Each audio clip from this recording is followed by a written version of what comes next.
Selamat sejahtera pelajar.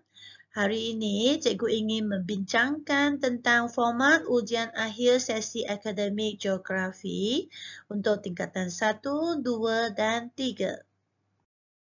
Marilah kita lihat untuk tingkatan 1.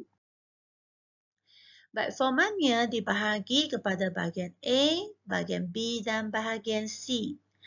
Bahagian A terdiri daripada 20 soalan objektif.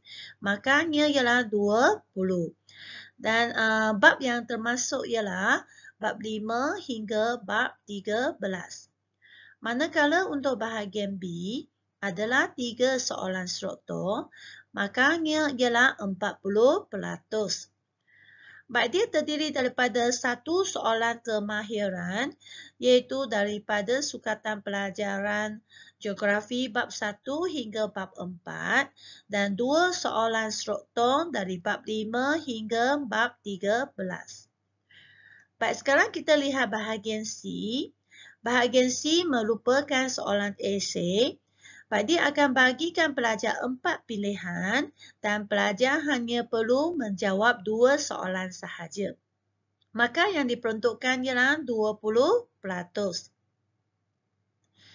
Sama juga bab yang termasuk hanya bab 5 hingga bab 13.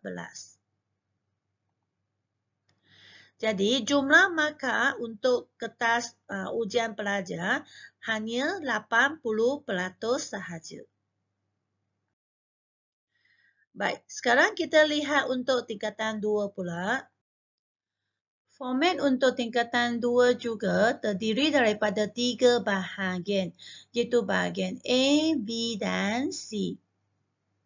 Bahagian A ada 20 soalan objektif, maka yang diperuntukkan ialah 20%. Dan bab yang termasuk dalam bahagian ini hanya dari bab 3 hingga bab 10. Manakala untuk bahagian B ialah terdiri daripada 3 soalan struktur, makanya ialah 40%.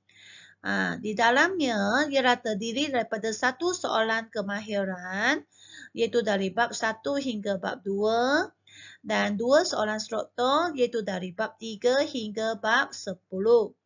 Baiklah, sekarang kita lihat bahagian C. Bahagian C adalah soalan esei. Pelajar diberi 4 soalan dan hanya perlu menjawab 2 soalan sahaja. Dan peruntukan markahnya ialah 20%. Bab yang termasuk ialah bab 3 hingga bab 10. Baik, jadi jumlah markah untuk satu kertas ini hanyalah 80% sahaja.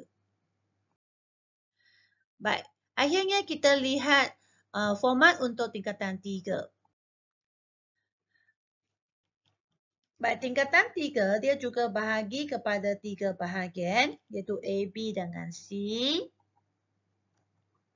Bahagian A ialah 20 soalan objektif, 20 markah dari bab 3 hingga bab 11. Bahagian B 3 soalan struktur, 40 markah. Ialah 1 soalan daripada kemahiran, iaitu dari bab 1 hingga bab 2 dan 2 soalan struktur, iaitu dari bab 3 hingga bab 11. Bahagian C adalah soalan esei, 4 pilihan, pelajar hanya perlu menjawab 2 soalan sahaja, jadi 20%. Sama juga ialah dari bab 3 hingga bab 11. Jumlah markah untuk satu kertas ujian ini hanyalah 80% sahaja. Baik, itu sahaja format geografi yang terbaru. Semoga berjaya dalam usaha geografi. Terima kasih. Bye-bye semua.